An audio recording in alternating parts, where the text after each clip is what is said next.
What if you were locked in that chamber? Not a hero yet, not a soldier, just you. Bones fragile, heart pounding, knowing something inside you is about to change, forever. They say it'll make you stronger, faster, a living weapon. But here's what they don't tell you. The serum doesn't just amplify muscle or sharpen instincts. It tears you apart from the inside first. What your skin hides, your cells scream. Today, we'll pull back the curtain on the science behind Captain America, because becoming a super soldier isn't just about power, it's about pain, mutation, and surviving the impossible. This isn't a fantasy. This is biology, physics, and raw human psychology, pushed to its absolute breaking point. So buckle in, because the real question is not how Steve Rogers became Captain America, it's whether you could survive it.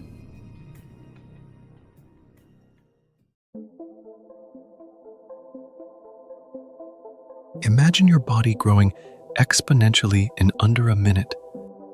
Muscles ballooning, bones stretching, metabolism skyrocketing.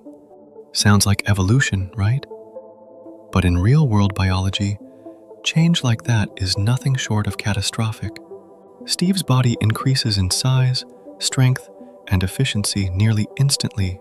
But if that were you, your bones would likely crack under the pressure, your heart would go into cardiac shock, trying to pump blood through suddenly expanded veins, and your brain would suffer from oxygen starvation due to the sudden demand spike.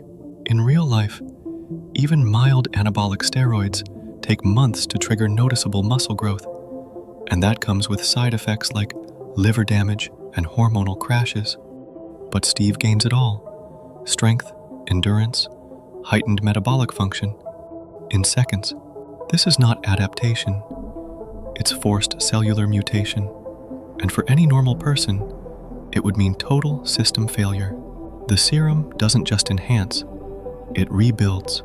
And unless your body is genetically tailored for this transformation, the process would kill you before you ever opened your eyes.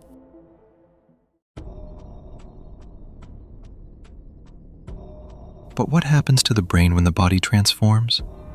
Steve Rogers didn't just grow stronger, he became sharper. Faster reaction times, combat strategy in seconds, emotional control under pressure. His brain was chemically rewired. Imagine hearing, seeing, and reacting at 3 times the normal rate, while still trying to think clearly. In the real world, nootropic drugs like modafinil or experimental neural stimulants might give you 10 to 20% increased cognitive performance for a few hours. But push past that, and you risk seizures, hallucinations, or even permanent damage.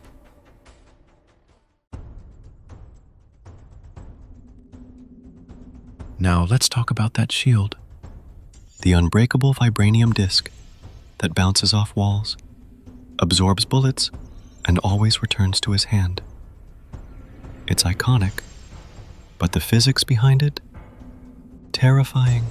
To throw a 12-pound shield at over 60 miles per hour, absorb the kinetic energy of a bullet, and still have it rebound, predictably, would require materials and reflexes far beyond human capability. In real life, the impact alone would dislocate your shoulder or shatter your wrist. Even Olympic discus throwers don't deal with return trajectories, and they certainly don't catch what they throw. And yet Steve handles it with pinpoint precision. For you, though, that shield wouldn't be a weapon.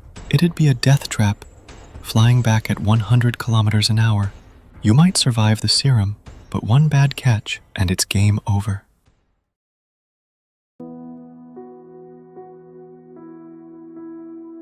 But there's something more dangerous than bullets, more unpredictable than serum. The human mind. Because with all that power comes the temptation to use it. Steve Rogers doesn't just win fights, he resists becoming a tyrant. That takes discipline most people don't have. Studies show that as power increases, empathy often decreases.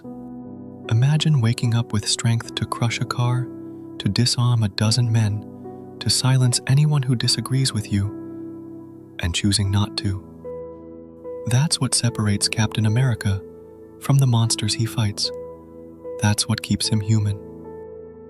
You could train your body, you could even hack your brain, but unless you have the heart to choose peace over dominance, you wouldn't survive being Captain America. You'd become something else entirely.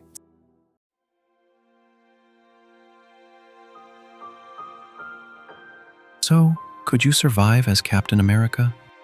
Maybe not the serum, maybe not the shield, maybe not the impacts or the pain, but if you can train your mind, push your body, and lead with empathy, even when you have the power not to, you might not just survive.